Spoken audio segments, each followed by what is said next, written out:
Bonjour à toutes, bonjour à tous. Je suis ravi, comme toujours, nous sommes ravis de vous accueillir pour cette dernière conférence avant la pause estivale. Comme vous l'aviez vu sur le programme, nous devions accueillir Julie Batilana, qui malheureusement est indisponible. Julie est chercheuse et professeure à Harvard, donc elle s'excuse évidemment, mais ça nous donne le plaisir de recevoir Gérald Bronner en ses lieux et places pour un sujet très différent. Et comme vous le savez, l'Institut tient tout particulièrement à être et à rester un lieu de débat ouvert et constructif. Alors aujourd'hui, on voit à quel point c'est difficile finalement, et c'est pas si naturel, cette idée si simple ne paraît pas effectivement applicable si facilement. Alors comment on peut aujourd'hui encore garantir le maintien de l'esprit critique? Comment résister aux formes de crédulité collective? C'est pour perpétuer notre envie de débat et notre croyance même dans la force du débat que nous allons écouter attentivement Gérald. Merci encore d'avoir accepté de remplacer au pied levé Julie. Et je passe la parole tout de suite à André en vous souhaitant une bonne conférence.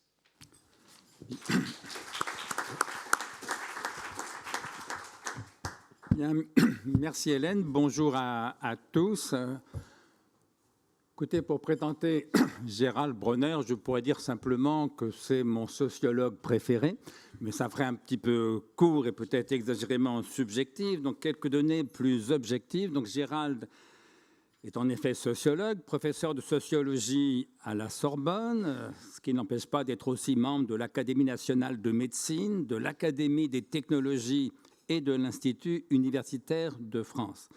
Ses travaux se situent à l'intersection entre la sociologie, l'histoire, la psychologie expérimentale, la logique et les sciences cognitives. Il a été découvert par le grand public en 2013 à l'occasion de la publication d'un livre intitulé « Démocratie des crédules », où il montre que les nouvelles conditions du marché de l'information, notamment Internet et les réseaux sociaux, avaient pour conséquence, je cite, « l'invasion du douteux et du faux dans notre espace public ».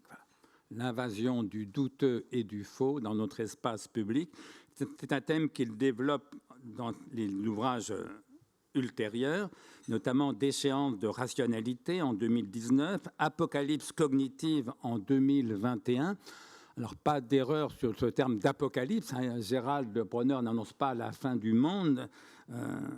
Il prend apocalypse au sens étymologique. Apocalypsis en grec, c'est la révélation. Et il montre ce que Internet, les réseaux sociaux révèlent, ce qu'il y a d'inquiétant dans le fonctionnement de notre cerveau et de nos sociétés. Et c'est là où les sciences neurocognitives et la sociologie s'articulent l'une à l'autre. Il a publié ensuite un livre intitulé « Les origines ». Pourquoi devient-on qui l'on est? Parce que Gérald Bronner est au fond un transclasse. C'est le concept qui a été proposé à la philosophe Chantal Jacquet, que nous avons invité ici il y a quelques années sur ce thème des transclasses. Transclasse, c'est-à-dire quelqu'un qui change de classe sociale au cours de sa vie, le plus souvent dans un sens ascendant, le plus favorablement. Et puis plus récemment, Gérald a publié donc ce livre que nous avons le plaisir de vous offrir, Exorciste, qui est un livre que j'ai lu, qui est tout à fait étonnant, qui est une autobiographie, mais aussi une autobiographie de ce que furent les croyances de Gérald Bronner et ce qui lui donne une certaine distance pour parler justement de ce thème de la croyance et de l'esprit critique. Enfin, au PUF en 2025, un livre que je suis en train de lire qui est formidable, qui s'intitule « À l'assaut du réel ». Pourquoi à l'assaut du réel? Parce que Gérald montre qu'après la post-vérité, comme on dit depuis l'élection de Trump, si j'ose dire, après la post-vérité, voici le moment de la post-réalité. C'est le thème de ce dernier livre. Voilà, encore merci d'avoir accepté de remplacer Julie Batilana. Gérald, la parole est à vous pour 45 minutes. Est à toi, pardon, pour 45 minutes. Merci, cher André, pour cette lumineuse présentation et cette synthèse de mes modestes travaux. Bonjour à toutes et tous. Merci à l'Institut Diderot de son invitation. à Hélène et Emmanuel, pour vous parler d'un sujet en essayant de m'inscrire dans la thématique de l'année qui est mesure et démesure. Mais finalement, on a trouvé que la question de l'esprit critique, qui était une forme de mesure de l'expression rationnelle face à la démesure des croyances collectives, s'inscrivait plutôt assez naturellement, sans pratiquer trop le forceps finalement, dans la thématique de cette année. Alors, évidemment, on doit commencer à un exposé sur cette question en essayant d'évoquer ce que c'est que l'esprit critique. Et c'est une nécessité de parler de définition, même si je n'irai pas très loin dans ces approches analytiques, parce qu'il y a beaucoup d'acteurs, finalement, dans l'espace public qui se réclament de l'esprit critique, qui prétendent avoir de l'esprit critique. Et parmi eux, par exemple, des groupes qui m'intéressent particulièrement et qu'on appelle souvent des complotistes ou des conspirationnistes. Je pense que le terme s'est tellement popularisé que chacun voit bien de quoi il est question. Et j'introduirai donc mon propos par une anecdote qui m'avait frappé à propos d'un groupe de gens qui croient que les attentats du 11 septembre n'ont pas été fomentés par Al-Qaïda, mais sont le fait, en fait, d'une action malveillante de la CIA, donc des États-Unis contre sa propre population. C'est une théorie du complot assez répandue dont je suis sûr que vous avez déjà entendu parler. Je ne vais pas du tout traiter ici de savoir si elle est vraie ou fausse. Je ne suis pas dans le secret des dieux, mais ce qui m'avait frappé, c'était pas tant la conclusion, parce qu'après tout, il existe des complots. Je ne sais pas, moi, s'il n'y avait pas un complot derrière cette affaire. J'ai tendance plutôt à ne pas y croire.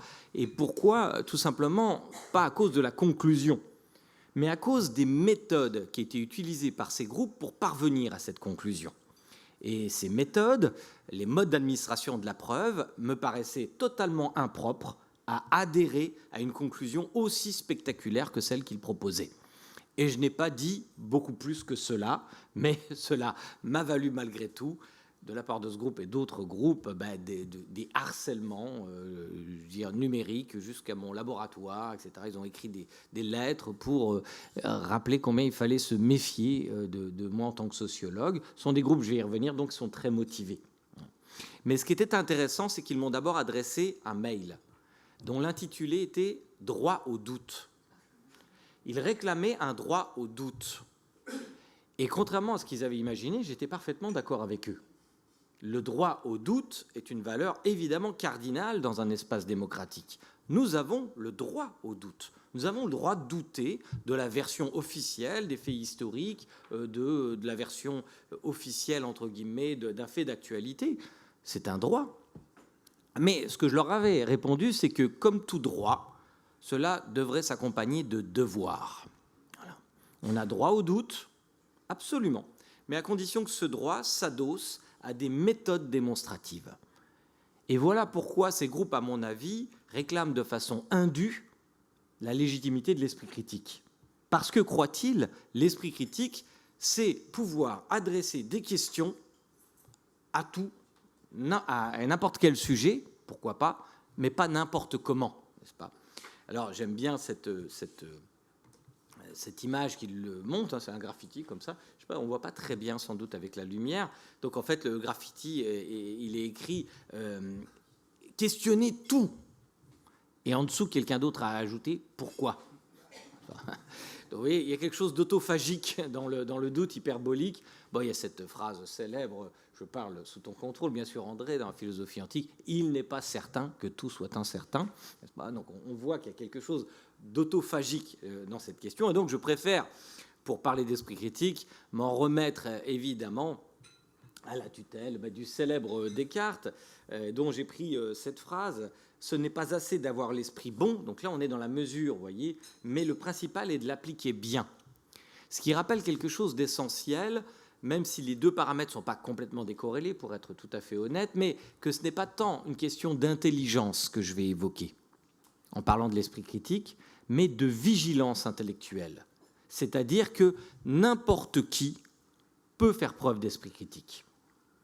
Et donc, il n'y a pas de plus grand mépris social, de mon point de vue, je le dis parce qu'on est dans un espace public où ce genre d'argument se développe, il n'y a pas de plus grand mépris social que de considérer que certaines catégories de nos concitoyens n'auraient pas accès à cet esprit rationnel et à cet esprit critique, n'est-ce pas ? Car certains considèrent que, dans le fond, le complotisme, le conspirationnisme, c'est la façon qu'auraient de faire de la politique les classes les plus modestes. D'abord, c'est statistiquement assez faux quand on connaît les données, mais quand bien même ce serait tout à fait vrai, quel mépris de classe que d'abandonner certains de nos concitoyens au destin de l'irrationalité. Non, tout le monde est capable de penser de façon méthodique. Voilà. Donc ce n'est pas assez d'avoir l'esprit bon, ce n'est pas l'objectif ici, mais il faut l'appliquer bien.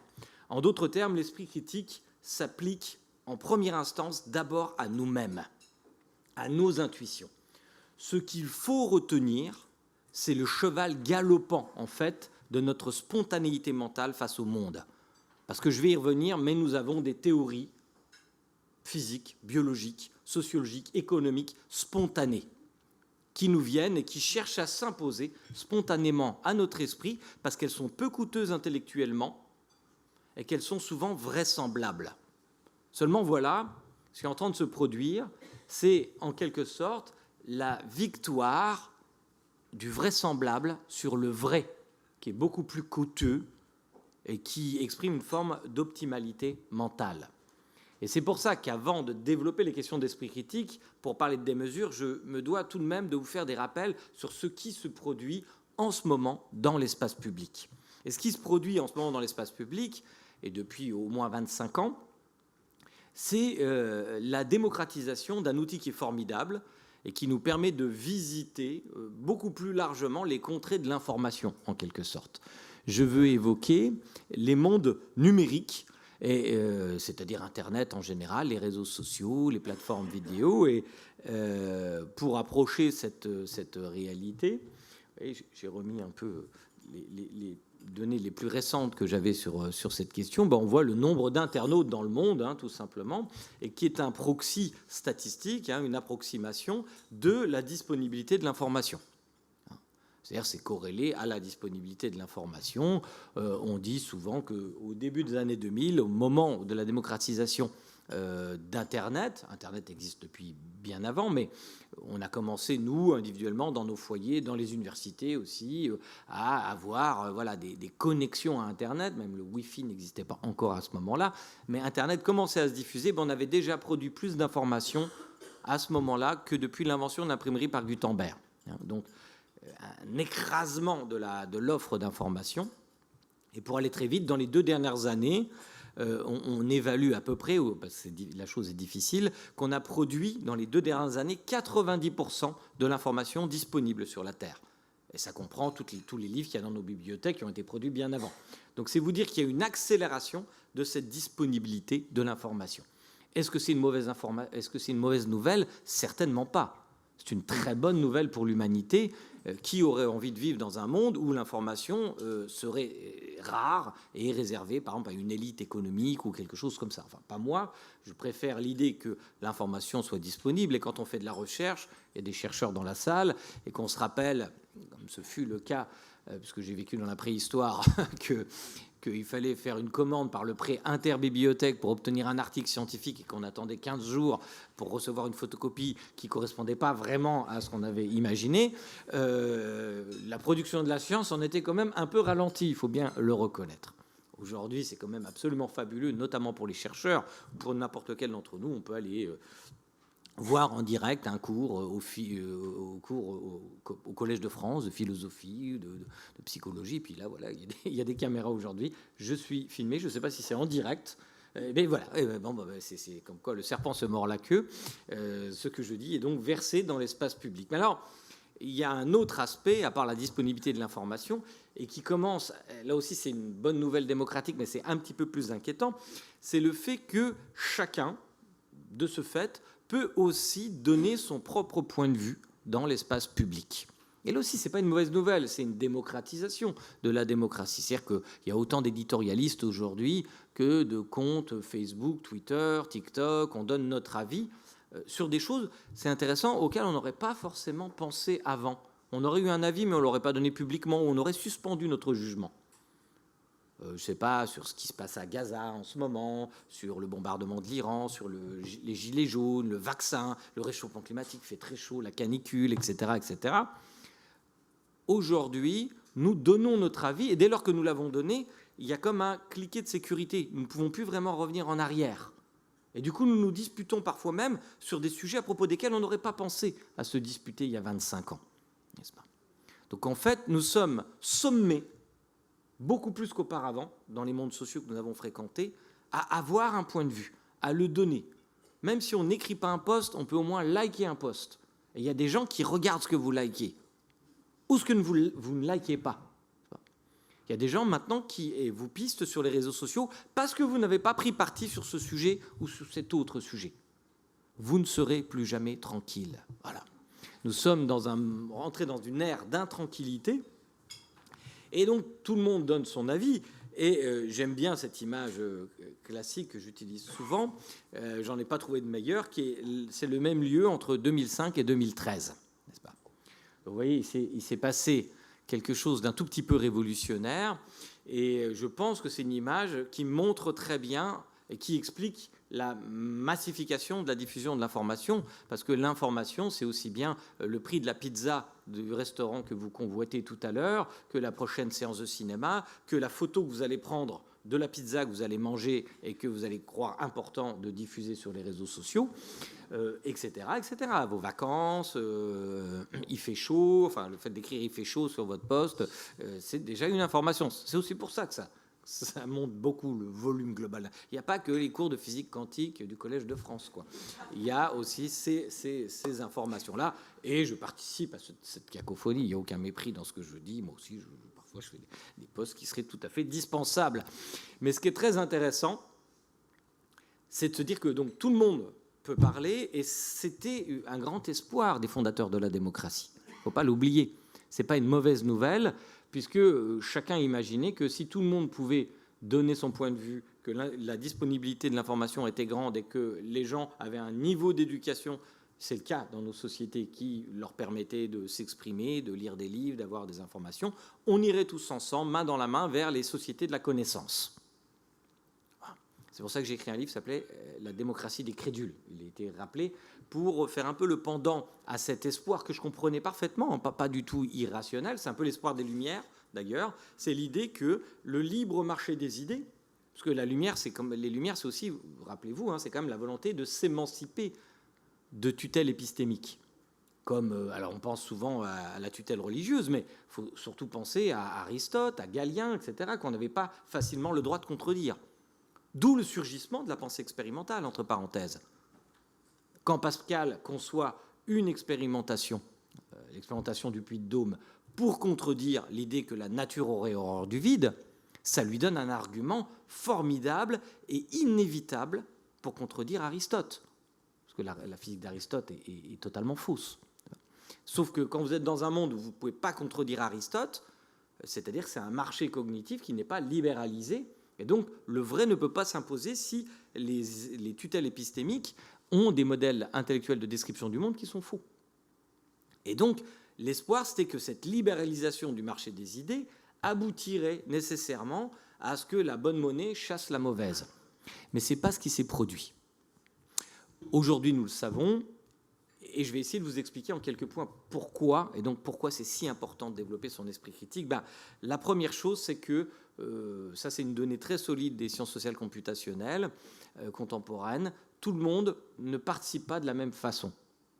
C'est une démocratie, d'accord, une démocratisation, mais il y a certains qui votent 1000 fois, tandis que d'autres ne votent jamais.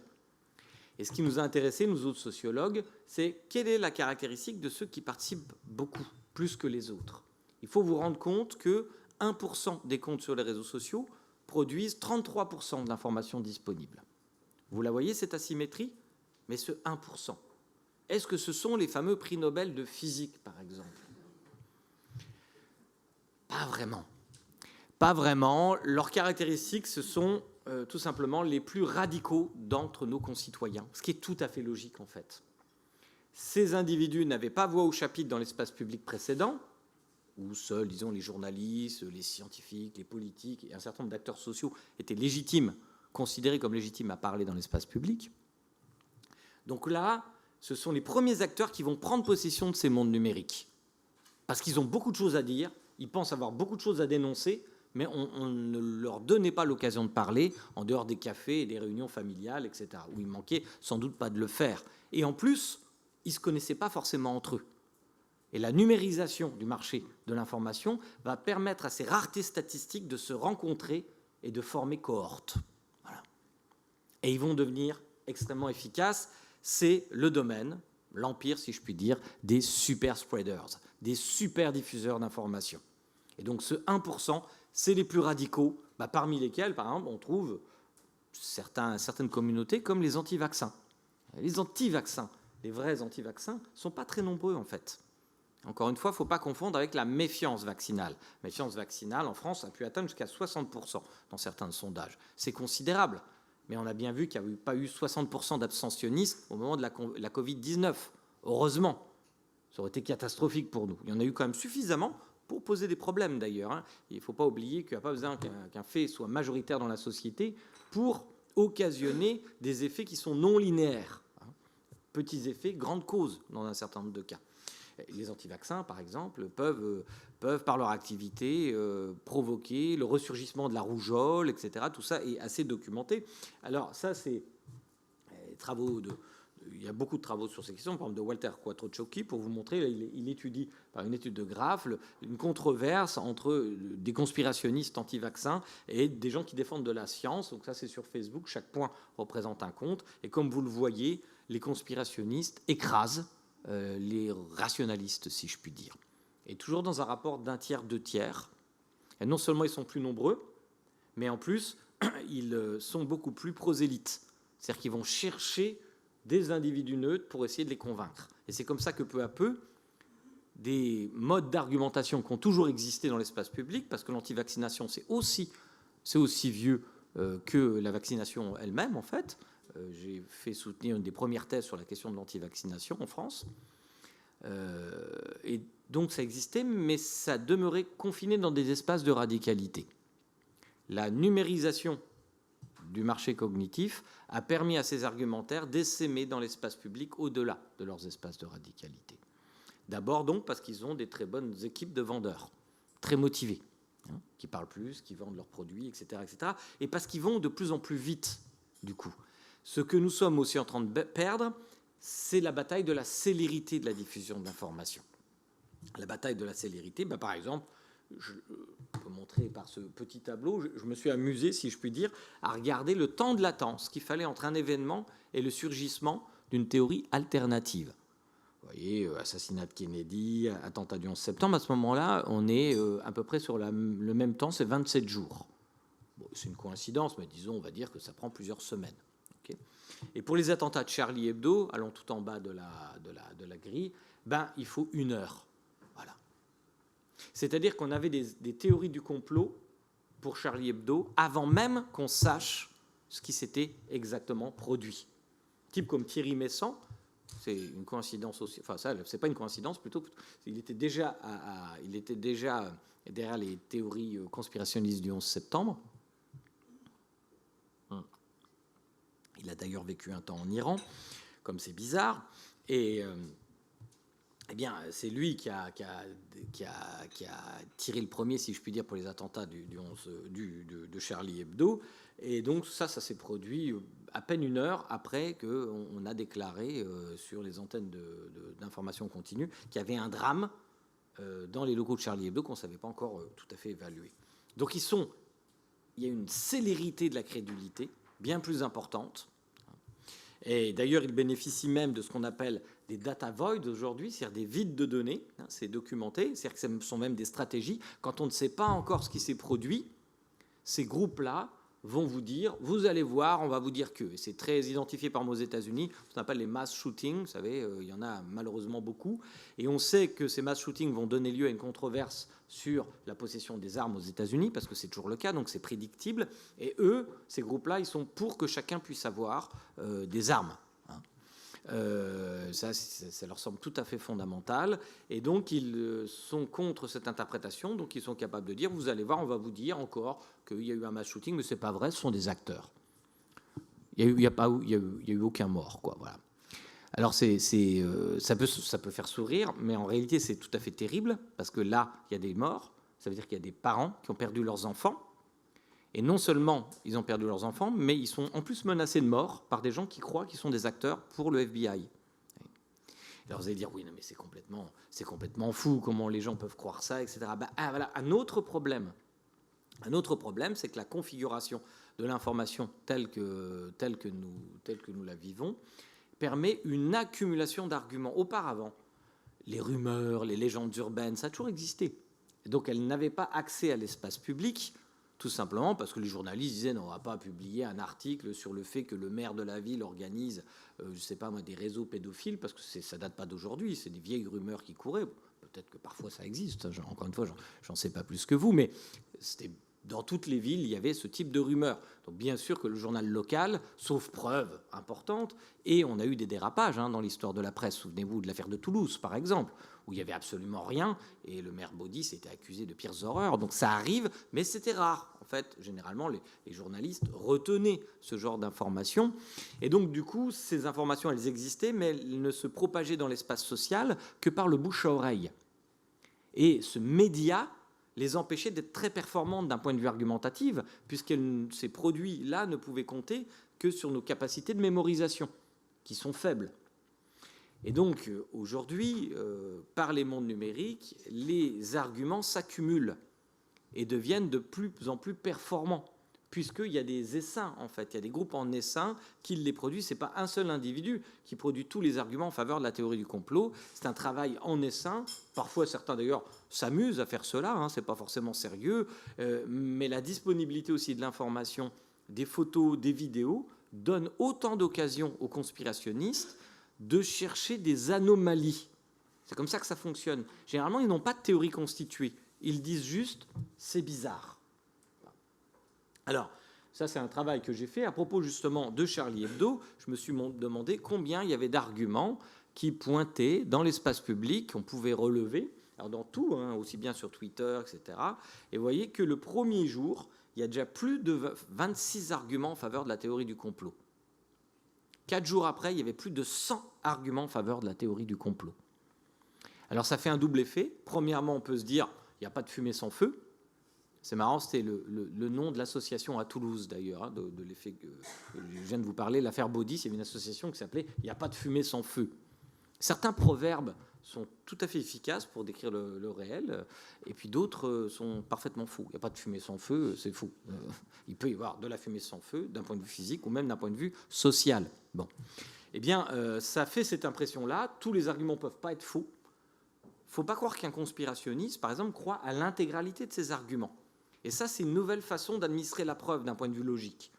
Il y a 3 grandes manières. Il y a la logique déductive, qui est la plus puissante, la logique inductive, qui peut convaincre, mais qui n'est pas strictement acceptable d'un point de vue logique, et la logique abductive, qui a beaucoup intéressé Peirce. Et là, on a une 4e façon d'administrer la preuve, c'est-à-dire l'accumulation d'arguments qui peuvent être, les uns par rapport aux autres, autoréfutants. Il y a des arguments là qui ne sont pas compatibles les uns avec les autres. Mais les conspirationnistes s'en moquent. Ce qu'ils veulent, c'est affaiblir la version officielle de la réalité. En réalité, c'est souvent très corrélé avec une expression de défiance par rapport aux institutions.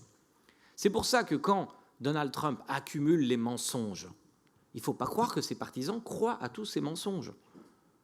Ils s'en trouvent peut-être qui croient à tous ces mensonges. Mais la plupart disent quoi? La plupart disent non, mais ce n'est pas important que ça ne soit pas vrai que les migrants mangent des chats et des chiens. Ce qui est important, c'est ce que ça dit symboliquement, c'est-à-dire le danger des migrants. Voilà. C'est comme ça que raisonnent ces partisans. C'est-à-dire qu'on est sur une sorte de métalangage, et cette accumulation d'arguments, elle a un autre effet, c'est qu'elle crée de l'intimidation dans les interactions sociales. C'est-à-dire que si vous n'êtes pas préparé, parce que, pardon, on n'a pas que ça à faire, si vous n'êtes pas préparé, vous allez perdre le combat argumentatif contre eux si vous l'engagez dans les espaces numériques. Si vous n'êtes pas préparé, même contre un platiste, c'est-à-dire quelqu'un qui croit que la Terre est plate, vous ne l'emporterez pas. Il va vous sortir des tas d'arguments qui vont vous déconcerter. Et si vous ne connaissez pas un peu le dossier, vous donnerez l'impression à un individu qui est neutre et qui va observer votre débat que c'est plutôt lui que vous. qui a des arguments. Parce que lui, vous allez dire, mais t'es complètement débile, mon pauvre, etc. Le consensus scientifique, et il va dire, mais non, mais les scientifiques sont, la NASA, c'est faux, ces photos sont fausses, etc. Qu'est-ce que tu crois, t'es naïf, et regarde ça, et il va donner des tas d'arguments, et vous ne saurez pas quoi répondre. Voilà. Donc alors évidemment, les platistes, c'est un peu gros, mais sur des sujets plus techniques comme les adjuvants à l'aluminium dans les vaccins, etc., où on va avancer des articles scientifiques que personne n'a vraiment lus en fait, mais détourner des abstracts, voire revendiquer de la très mauvaise science. Ben, qu'est-ce que ça provoque ? Ça provoque une lassitude. En fait, il faut beaucoup plus de temps à défaire une ânerie que d'en émettre une. Voilà. Et ça, je vais vous le montrer par un principe qu'on appelle la loi de Brandolini, que vous connaissez sans doute tous, hein, c'est une pseudo-loi en réalité, c'est une constatation. La quantité d'énergie nécessaire pour réfuter des idioties est supérieure d'un ordre de grandeur donc à celle nécessaire pour les produire. Et en effet, alors prenez cet exemple que j'aime bien, alors qui n'est pas de moi, je l'emprunte. Et alors, c'est quoi cet exemple ? Vous voyez, là, c'est un film qui a été tourné en 2011. C'est un film qui s'appelle Captain America, un film de super-héros. Voilà. Et donc, on a Captain America, là, qui est à Times Square. Je ne sais pas si vous reconnaissez un peu le lieu. Alors, pardon, c'est un peu clair, mais ici, vous voyez, il y a une publicité pour une bière. Une bière qui s'appelle Corona. Et là, il y a quelque chose, un objet qui ressemble un peu à une boule avec des pics. Et un internaute qui dit « Oula, c'est bizarre ça. On dirait un virus Corona, et en même temps, il y a une pub pour la bière Corona. » Bah, ça, je vous avais dit que certaines strates du millefeuille argumentatif ne sont pas ultra convaincantes. Bon. Certains arguments sont beaucoup plus troublants, encore une fois. Hein. Ce n'est pas aussi un peu basé seulement sur des espèces de coïncidences grotesques. Mais là, il y a alors, bon, le type, ça lui a pris 5 secondes de remarquer ça. Mais il y a un internaute qui veut lui répondre, qui se dit « Ok, non, là, je ne laisse pas passer. » Donc, simplement, on ne voit pas bien ce que c'est à droite. Est-ce que c'est vraiment un coronavirus ? Quand bien même ce serait un coronavirus, ça pourrait être ce serait une parfaite coïncidence. Mais regardons quand même ce que c'est, parce que c'est pas sûr.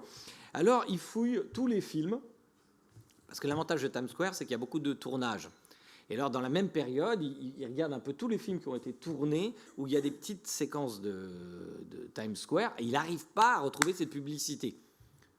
Vous la voyez, la loi de Brandolini, là, je veux dire, ça prend du temps déjà de faire ça. Puis là, il a une idée de génie, il se dit « Ah, mais non, il y a autre chose. Times Square aussi, il y a plein de gens qui partent en vacances à New York, et donc qui font des films de Times Square. Donc peut-être que sur YouTube, en utilisant le moteur de recherche, je peux peut-être trouver donc une image un peu plus claire de cette publicité.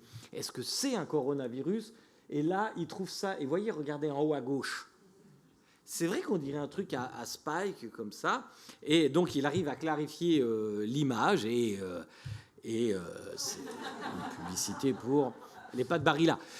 Voilà, bon, et ça, c'est juste une strate du millefeuille argumentatif. Vous voyez, le temps qu'il faut pour arriver à ça. Et ce qui est désespérant, c'est qu'entre-temps, le conspirationniste, de toute façon, il aura oublié. Ce n'était pas très important. Encore une fois, c'est une façon de déstabiliser. Et puis, j'ai parlé des acteurs humains. Mais malheureusement, évidemment, il y a de nouveaux acteurs qui sont les acteurs artificiels. Il y a un rapport qui montre que depuis 2016 déjà, l'information produite dans ces mondes numériques est majoritairement produite par des acteurs artificiels. Et même à cette époque, les bad bots, les mauvais robots, étaient déjà plus importants que les good bots, c'est-à-dire dans les robots qui vous aident dans les chats, etc. Bon. Et vous imaginez bien que depuis l'apparition des grands modèles de langage, des intelligences génératives d'images, et vous avez vu les performances aujourd'hui de l'intelligence artificielle vidéo qui s'appelle VO3, je crois, de Google, qui commence à être indiscernable à l'œil nu, nous emmène dans un monde, en effet, peu à peu de post-réalité. C'est-à-dire chacun va pouvoir se constituer une réalité sur mesure, ce que je propose d'appeler le scepticisme opportuniste, en fait. C'est-à-dire je suis sceptique quand ça m'arrange. Je dis, ouais, non, là, ça, j'y crois pas trop. Ça, et d'ailleurs, c'est ce qu'on appelle... alors, premièrement, ça va permettre l'augmentation de ce qu'on appelle l'astroturfing. L'astroturfing, c'est la manipulation des opinions en convoquant des armées de bots malveillants, parce que vous savez qu'il y a une information, pour devenir virale, il faut qu'elle passe un certain cap. Et donc, il y a des bots qui sont en action pour mettre sur le devant des informations qui sont de nature à déstabiliser nos démocraties. Raison pour laquelle la question des ingérences étrangères, elle est fondamentale. J'en ai pas tellement parlé, parce que ce n'est pas mon domaine de recherche, mais il y a beaucoup de bons chercheurs en France, je pense à Frédéric Douzet notamment, et beaucoup d'autres qui travaillent sur cette question. Et là aussi, c'est très documenté, hein. Il y a 4 États principalement qui activent la fausse information. Et alors ils se servent pour ça d'armées de bots qui se font passer pour des êtres humains. Probablement, dans vos réseaux sociaux, parmi les amis, quelquefois des gens avec qui vous échangez, il y a des bots en fait. Et c'est des bots qui deviennent de plus en plus indiscernables de l'activité humaine, parce qu'au début, ils publiaient toutes les heures, etc. Donc c'était ridicule. La trace mathématique qu'ils laissaient de leur activité permettait de détecter qu'ils venaient de Russie, en l'occurrence. Donc c'est comme ça qu'on a commencé à savoir. Mais aujourd'hui, c'est plus du tout ça. Avec un grand modèle de langage, vous pouvez le conformer pour qu'il se fasse passer pour, je sais pas moi, une jeune londonienne, s'intéresse au football, etc., qui va publier des choses non problématiques pendant 1 an et demi, 2 ans, jusqu'au moment où on va l'activer, par exemple au moment du déclenchement de la guerre en Ukraine. On l'a vu, ça. C'est-à-dire qu'il y a une publication, je crois que c'est dans la revue Nature Human Behavior, qui montre qu'au moment du déclenchement de la guerre en Ukraine, des comptes qui paraissaient tout à fait normaux, blouf, se sont mis à s'activer les uns les autres pour répandre de la fausse information à propos de cette guerre. Et ils se parlent entre eux. Ils se parlent entre eux. Et c'est ça qui va conduire à une forme d'artificialisation de la vie numérique. Certains appellent ça la zombification d'Internet, ce qui est drôle parce qu'au départ, c'était une théorie du complot. La zombification d'Internet. Alors, elle demeure une théorie du complot dans les intentions qu'on prêtait à ce fait, mais par contre, dans les effets qu'elle produit, clairement, ça devient vrai. Et d'autant plus vrai qu'on est confronté à ce que les chercheurs appellent des MAD, des Model Autophagy Disorder, c'est-à-dire qu'il ne faut pas oublier que ces intelligences artificielles, elles s'entraînent dans les espaces numériques.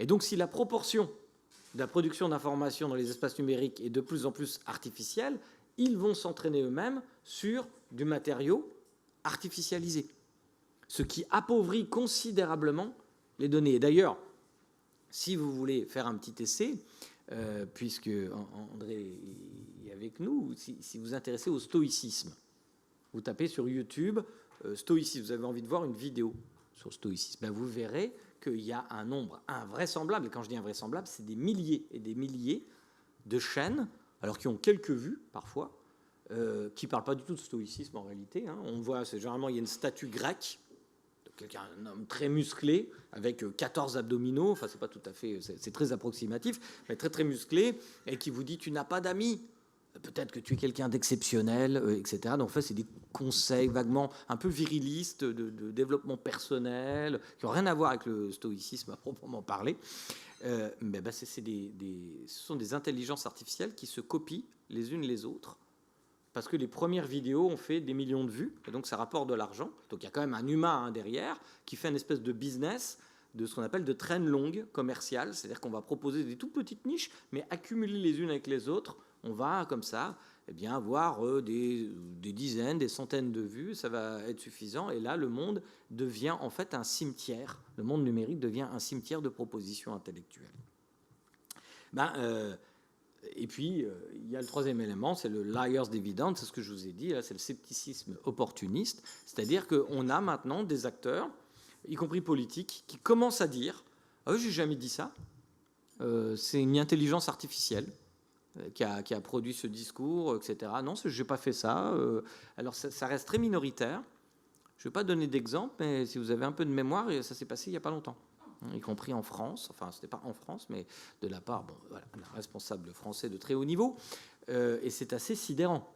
C'est assez sidérant. Donc là, voilà, la réalité se fracture. Ce n'est pas la réalité qui se fracture, hein. En réalité, la réalité demeure indifférente. On dit que le réel, c'est ce qui reste quand on a arrêté, quand on a cessé de croire en lui. C'est Philippe Cadic qui disait ça. Mais en l'occurrence, le réel, nous ne le connaissons que par les rebuffades qu'il impose à l'expression de notre désir. Et donc, en fait, nous sommes en train de nous organiser, non pas pour détruire le réel, mais pour ne plus entendre le non que le réel impose parfois à l'expression dérégulée de notre désir. C'est ça qui est en train de se produire. Alors, voilà comment on en arrive.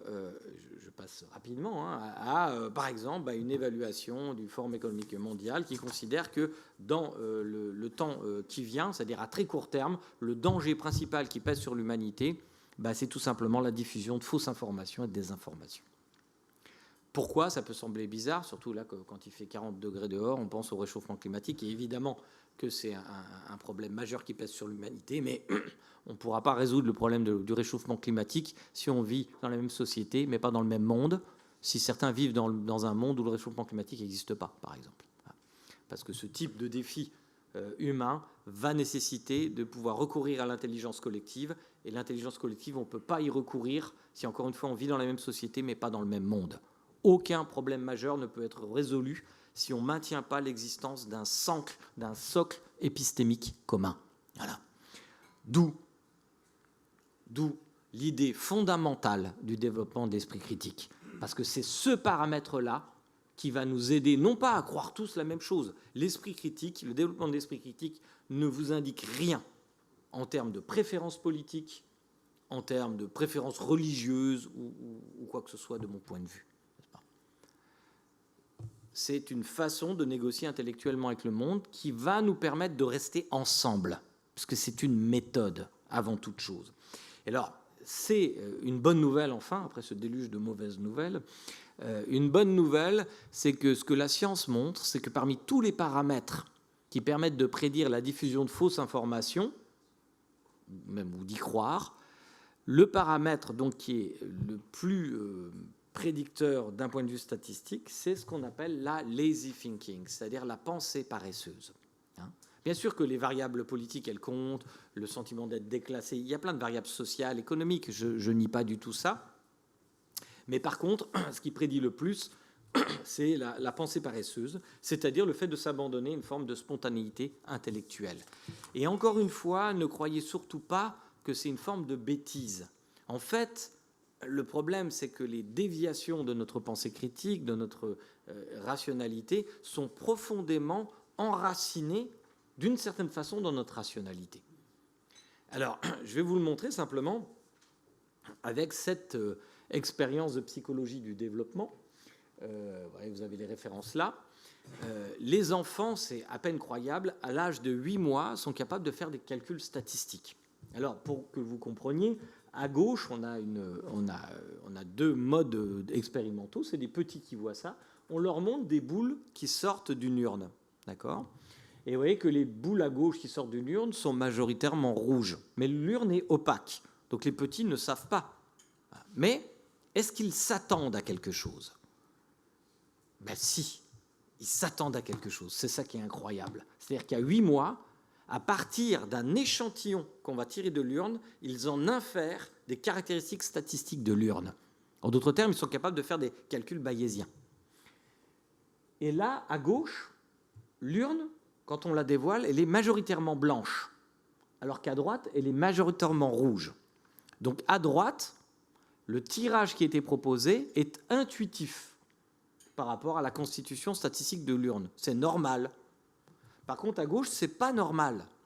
Et ça, les enfants l'indiquent par le fait qu'ils vont regarder de façon beaucoup plus fixe l'urne à gauche que celle de droite. Ça veut dire qu'ils cherchent des informations, ça veut dire qu'ils ont un pré-modèle mental qui ne correspond pas à ce que la réalité a montré. C'est absolument fabuleux. C'est à 8 mois qu'ils sont capables de faire ça. Donc, ils ne sont pas encore capables de verbaliser leur modèle mental. On ne peut savoir cela qu'en utilisant ce qu'on appelle le eye tracking. On utilise aussi la rapidité de succion sur la totos, c'est-à-dire que plus ils sucent vite, plus ça implique un stress qui montre qu'ils sont étonnés par rapport à leur modèle mental préalable. Donc en fait, nous avons des capacités d'échantillonnage du réel, et c'est ce qu'on n'arrête pas de faire dans la vie de tous les jours. Sur la base d'un échantillon, ce que je vois dans mon quartier, ce que je regarde à la télé, ou quel type de réseaux sociaux, justement, on va me donner des informations, je vais échantillonner et en tirer des lois générales. Donc ça pourrait être très bon pour avoir une représentation du monde, mais ça peut nous conduire à des erreurs sévères. Je vous en montre un exemple historique qui est très connu, qui est celui du biais du survivant. Vous voyez ça ? C'est pendant la Deuxième Guerre mondiale. Il y a la bataille de Londres, ça se situe beaucoup dans les airs, et on se demande comment améliorer la cuirasse, si je puis dire, des avions. Et on demande, donc un mathématicien qui est d'origine hongroise, qui travaille pour les Anglais, demande des statistiques Alors, il y a les avions, quand ils reviennent, on voit où est-ce qu'ils se sont fait tirer. Ils se sont fait tirer là sur les points rouges. Et dans un premier temps, les gens disent en fait, il faut renforcer la cuirasse là où il y a les points rouges. Et le mathématicien leur dit mais pas du tout. C'est l'inverse qu'il faut faire. Il faut renforcer là où tout est blanc. Qu'est-ce qui s'est passé? Tout simplement, peut-être vous êtes un peu étonné, tout simplement parce que, vous voyez, on est victime d'un biais d'échantillonnage qui est pourtant fondamental dans la constitution de notre pensée rationnelle. Pourquoi? Parce qu'on échantillonne notre théorie que sur les avions qui sont revenus, ceux-ci. Et ceux qui ne sont pas revenus, c'est parce qu'ils ont été touchés dans les autres endroits. S'ils sont revenus, c'est que ce n'est pas si mortel finalement d'être touché là, statistiquement. Donc en fait, il faut renforcer là où c'est blanc. Et vous voyez, c'est un peu contre-intuitif, tout simplement parce qu'on est les victimes dans ce cas de figure d'un biais d'échantillonnage. Alors on répugne un peu, ce que disait, certains voudraient être plus beaux, plus riches, mais il y a peu de gens qui réclament être plus intelligents ou avoir plus d'esprit critique. On s'en croit toujours assez bien doté et on a assez de mal à considérer que ce genre de problème nous concerne et que notre esprit serait prédictible d'une certaine façon dans l'erreur. Mais alors, j'aime bien cette image-là pour le montrer. Je laisse, voilà. Donc, si j'ai pu écrire ça comme ça, c'est que notre esprit est assez prédictible. Vous vous ferez plus prendre maintenant. Bon, on essaye autre chose, on va voir. Okay.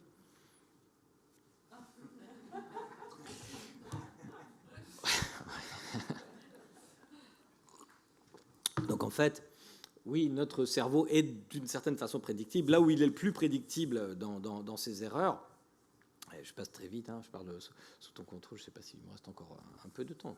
Tout va bien.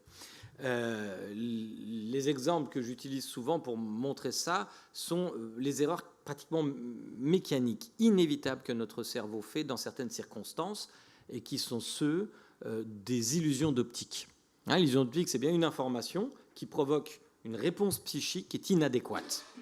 Par exemple, ça, c'est une illusion assez célèbre.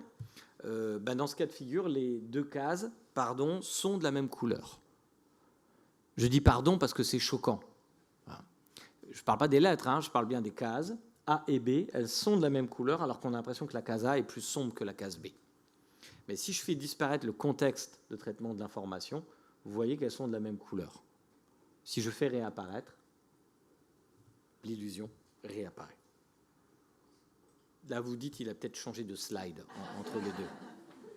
Alors, pour contredire ça, je vais essayer de faire un va-et-vient entre les slides pour vous montrer la permanence. Vous voyez bien que c'est les mêmes? D'accord? Donc je vous trompe pas, c'est votre esprit qui vous trompe. Mais vous avez raison de faire preuve d'esprit critique et d'imaginer que j'aurais pu vous tromper. Voilà, là aussi, c'est 3 fois la même voiture. C'est vraiment la même voiture, c'est un copier-coller de la même image, quoi, si vous voulez, de voiture. Mais on a quand même l'impression que celle-ci est plus petite que celle-là. Sinon, votre cerveau ne fonctionne pas bien. C'est assez normal, en fait, de tomber dans l'illusion d'optique. Donc, ne vous glorifiez pas de ne pas voir des illusions d'optique. Ce serait assez inquiétant en réalité, parce que c'est mis dans une projection perspectiviste et que votre cerveau utilise un modèle qui, normalement, dans le réel, serait adéquat pour traiter cette information. Mais là, comme on cherche à le tromper, il a la même réponse psychique. Notre cerveau, il comble les trous, en fait. Il utilise des modèles empiriques. On a tellement vu ça dans une rue qui monte qu'en fait, on a vu cette image des millions de fois probablement dans notre vie et ça a implémenté très profondément un réflexe mental de traitement de l'information, une pente que nous ne pouvons pas remonter juste par décision. C'est un réflexe. On ne peut pas décider de ne pas voir que la troisième voiture, au fond, a l'air d'être plus grosse que la première. Alors, je vous dis, il comble les trous. Il y a un autre effet, puis après j'arrêterai avec les illusions d'optique, parce qu'on peut passer vraiment des heures là-dessus. Il y en a de fabuleuses. Mais j'aime bien celui-ci parce qu'on voit bien comment fonctionne le cerveau qui nous raconte des histoires. Notre cerveau est très narratif. Et donc, en fait, là, ouais, c'est un truc, une image à l'envers, donc on a du mal à la reconstituer. Et on a tendance à quand même avoir une représentation. On a l'impression que ce sont des gens qui nous sourient, on dirait que, ça s'appelle l'effet Thatcher, on dirait que c'est une photo normale. Ça s'appelle l'effet Thatcher parce que la première fois qu'on a fait ça, c'était avec l'image de Margaret Thatcher, véritablement. C'est pas un chercheur qui s'appelle Thatcher. Mais si je la mets à l'endroit, cette photo, ça donne ça. Donc c'est pas très. Et si je la remets à l'envers, vous allez, avoir encore cette même illusion. On reconstruit en fait une partie, vous voyez, selon un modèle mental, et on le voit vraiment là quand on le met à l'envers, c'est une reconstruction mentale, une illusion qu'on va projeter. On va pouvoir faire ça, dans certaines circonstances sur des phénomènes qui sont mentaux cette fois, et plus seulement visuels, encore que c'est mental le visuel, mais je veux dire, sur des phénomènes inférentiels, c'est-à-dire qui introduisent des formes de raisonnement. Alors, comment est-ce qu'on mesure la lazy thinking? Tout à l'heure, je vous ai dit, le paramètre qui explique le plus, qui prédit le plus, c'est une bonne nouvelle, parce que c'est un paramètre sur lequel on peut jouer, c'est la lazy thinking. On utilise un test qui s'appelle le CRT, le Cognitive Reflection Test, qui consiste en des petits problèmes. Alors nous, on est un peu embêtés maintenant, les chercheurs, parce que, en fait, les problèmes, ils sont connus de tout le monde. Et donc, il faut qu'on réinvente des problèmes. Et alors, je vais vous donner un de ceux qui est très connu, de tout le monde. Donc, vous le connaissez sans doute, mais c'est pour vous montrer à quoi ça ressemble. Et puis, on approche un petit peu de ce qu'on appelle justement des illusions mentales. Là, c'est un petit problème. Une balle et une raquette de tennis. La raquette de tennis et la balle valent ensemble 110 €. L'addition des deux, comme le montre l'image. Et la raquette coûte 100 € de plus que la balle. Donc, combien coûte la balle? Voilà. À ce stade, vous devriez vous dire, il ne faut pas que je réponde 10 €. Voilà. Alors, c'est intéressant socialement, parce que ça veut dire que, en fait, votre intuition vous a quand même dit 10 €. Mais là, bonne nouvelle, vous êtes dans un contexte social où vous savez qu'on essaye de vous tromper. Et donc, vous êtes capable de produire un rétro-jugement. Là, vous êtes capable de vous méfier de votre intuition. C'est ça l'esprit critique, tout simplement. Voilà.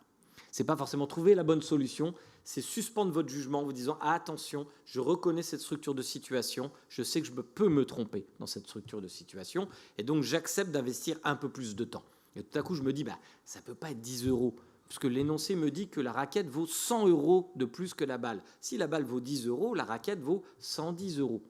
110 plus 10 égale 120, ce n'est pas bon. Et si vous poussez encore un peu plus loin dans votre réflexion d'un problème de mathématiques qui est de niveau de CM1, vous allez comprendre que la bonne réponse, vous l'avez sans doute déjà, c'est 5 €.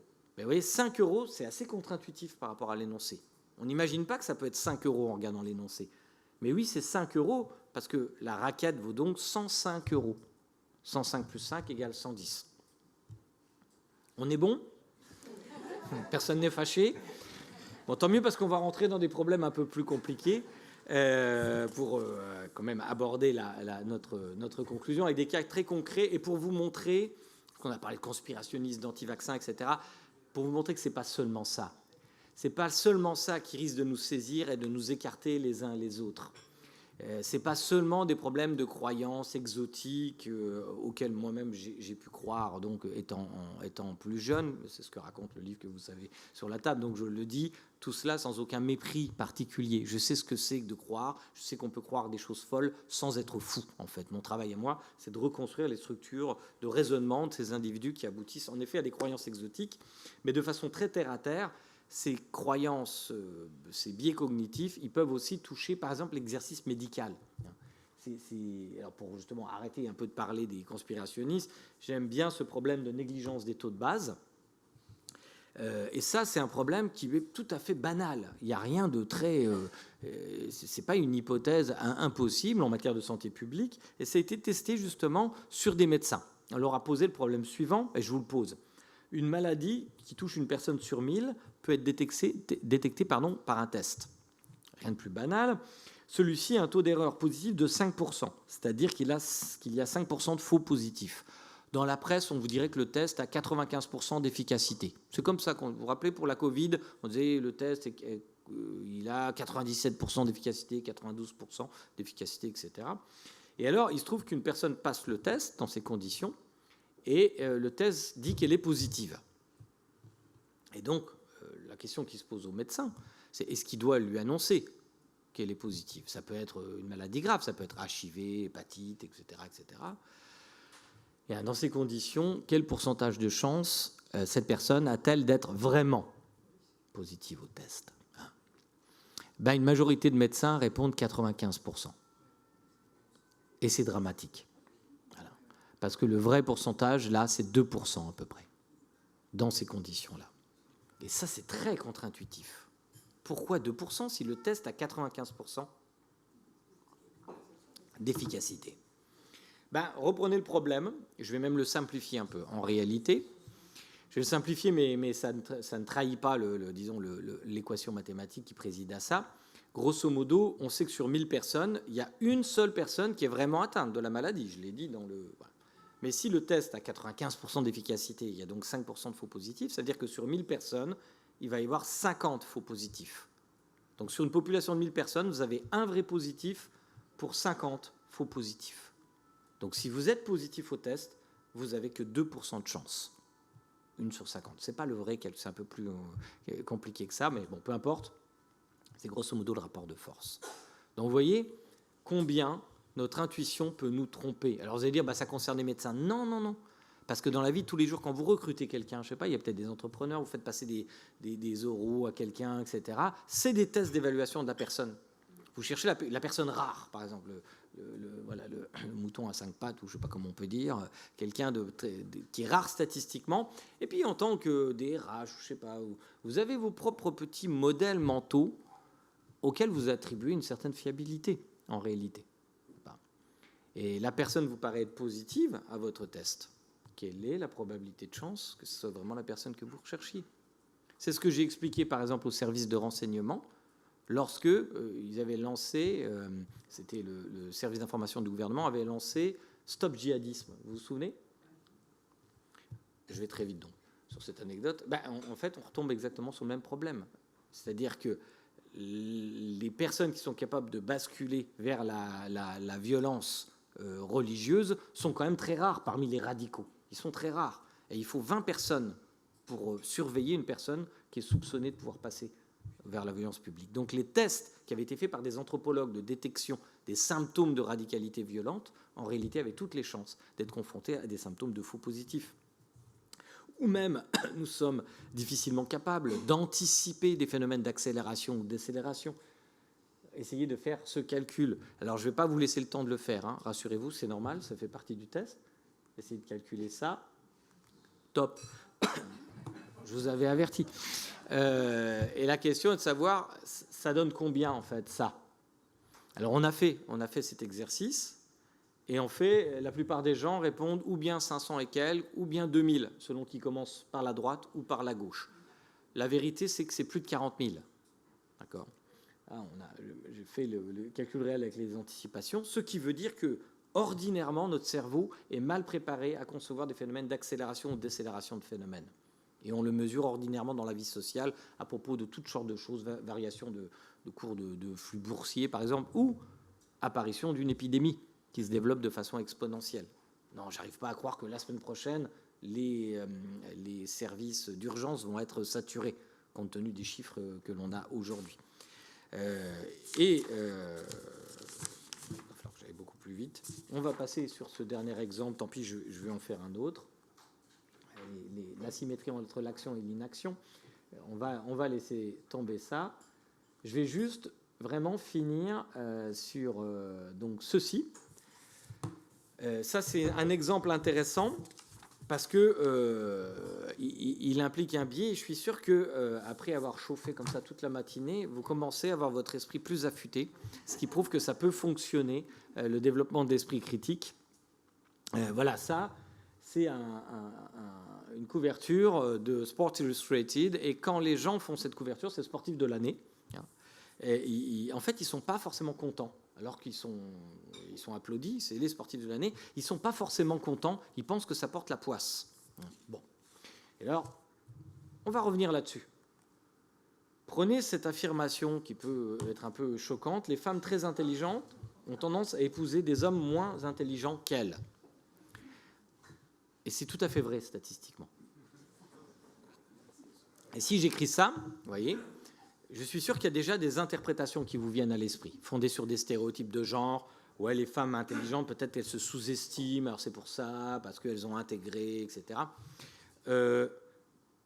En fait, ce qui est vrai aussi, c'est que les hommes très intelligents ont tendance à épouser des femmes moins intelligentes qu'eux. Mais vous voyez, ce n'est pas les mêmes stéréotypes qui apparaissent. Vous dites, ouais, les hommes très intelligents, peut-être ils aiment bien des belles plantes, un peu idiotes, ou etc. C'est très intéressant parce qu'en fait, alors bien sûr, il y a des stéréotypes de genre, sexistes là-dedans, mais ce qui explique vraiment le plus la part du phénomène, c'est la rareté statistique en fait. Des femmes très intelligentes, c'est rare. Comme des hommes très intelligents, bien sûr. Hein, comme des hommes très intelligents. Ce qui veut dire que dans l'urne de l'amour, si vous êtes très intelligent, même s'il y a des effets d'endogamie en réalité, malgré ces effets d'endogamie, si vous êtes très intelligent, si vous scorez très haut sur le QI, il est probable que vous épousiez ou que vous mettiez avec quelqu'un d'un peu moins, au moins, intelligent que vous. Voilà. C'est ce qu'on appelle la négligence de la régression vers la moyenne. Voilà. Et maintenant, si je reviens à cet exemple-là, que je n'avais pas élucidé, je terminerai vraiment là-dessus, à votre avis, pourquoi le fait de faire la une du prestigieux Sports Illustrated est-elle réputée porter la poisse dans certains milieux sportifs? Bien, si vous poursuivez un petit peu ce que nous venons de voir, c'est que vous allez vous dire, c'est une rareté statistique en fait, et il est probable que cette personne-là, elle fasse moins bien l'année suivante. Ce qui est tout à fait normal, en fait. Mais cette normalité statistique, elle se transmue en superstition sportive. Et vous voyez, vous n'avez eu quasiment aucun mal à trouver la solution de l'énigme, ce qui n'était pas forcément venu avant. Ce qui veut dire que stimuler l'esprit critique, ça peut fonctionner, et je sais qu'il y a quelqu'un de l'association Square ici dans la salle, et je vous invite à regarder les résultats tout à fait remarquables qu'ils obtiennent avec des jeunes dans des quartiers dits populaires, sensibles, voyez, qui scorent très haut dans la défiance par rapport, y compris à la science et à l'école, ce qui est de nature à nous inquiéter. Mais la bonne nouvelle, c'est que stimuler l'esprit critique, ça marche avec ces jeunes-là, donc il faut désespérer d'aucun de nos concitoyens, encore une fois. Il ne faut pas avoir de mépris social. Et non seulement ça marche à court terme, mais quand ils reviennent plusieurs semaines après, 2-3 mois après, 3 mois, merci, après, pour voir les scores, eh bien, ces jeunes continuent à être capables, beaucoup plus fermement qu'ils ne le faisaient avant, de distinguer, par exemple, d'un fait, d'une opinion, ce qui n'est pas aussi facile que ça. Donc, il reste de l'espoir. Battons-nous. Je vous remercie.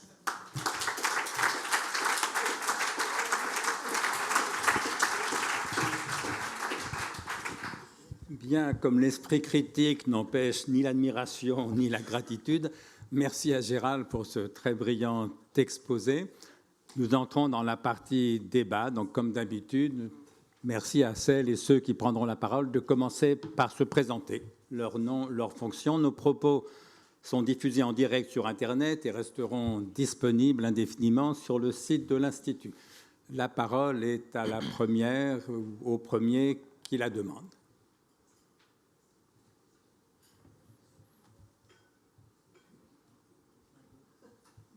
Là, on sent que tu es un peu... Tu fais peur quand même. Non, je pense que c'est le fait que tu dises que ça restera pour la fin des temps, ce qu'ils vont dire, jusqu'à la fin des temps. C'est un peu intimidant. Ah, cher monsieur. Prenez le micro, cher monsieur. Henri Bijat, je voudrais vous poser une question qui vient d'un professionnel de l'information, puisqu'il se trouve que je suis depuis une quarantaine d'années dans ce milieu et que j'ai dirigé, entre autres, à l'agence France-Presse pendant une douzaine d'années. Je voudrais revenir à la notion d'espace public que vous avez évoquée, parce qu'elle me paraît intéressante et souvent, après avoir été à la mode grâce au philosophe Habermas, elle semble passer de mode. L'espace public, au fond, pendant longtemps, a été déterminé par des conditions que l'on pourrait qualifier de physiques. Celle du village, celle de la petite communauté, où s'opérait une sorte de régulation naturelle entre le vrai et le faux, la crédulité et les fausses nouvelles. Alors, vous avez évoqué indirectement la question en soulignant qu'aujourd'hui, pour des raisons techniques, l'espace public Et c'est beaucoup élargi, puisque les moyens que l'on a de s'intéresser à un sujet sont transformés par le fait que même un événement très lointain peut devenir une réalité pour nous et une construction. L'exemple type dans les milieux d'information, c'est une sorte de galéjade.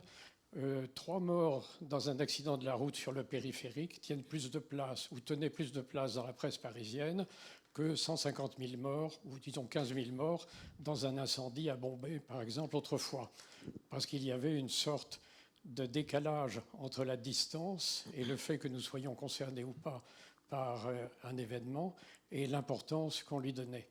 Alors, ce que j'aimerais, c'est vous demander si, dans vos travaux, vous êtes arrêté sur ce sujet et si, en particulier, la transformation de la notion d'espace public Aufklärung, selon Habermas, c'est-à-dire l'endroit à l'intérieur duquel on réfléchit, on confronte et on exerce l'esprit critique, jusqu'où va la transformation selon vous et selon vos travaux, et quels sont éventuellement les moyens de le prendre en compte, puisque aujourd'hui on s'aperçoit qu'une des grandes transformations du monde de l'information et de la place de la réalité tient justement à cette transformation de l'espace public. Et c'est tout à fait fondamental en termes politiques, mais je dirais aussi en termes sociologiques, puisque la communauté, je ne voudrais pas revenir à Thomas d'Aquin et à la fameuse adéquation, c'est la capacité de chacun de s'adapter aux faits, c'est-à-dire à la réalité. Merci de votre question. Oui, alors j'ai un grand respect pour Habermas, mais je pense qu'il s'est globalement trompé, en tout cas, sur ce qui est en train de surgir dans l'espace contemporain. Et d'ailleurs, son dernier livre, il a un petit opuscule où il fait presque un mea culpa sur cette question. Mais je ne saurais lui en tenir grief. Je pense que ses thèses se sont développées avant le surgissement de ces mondes numériques.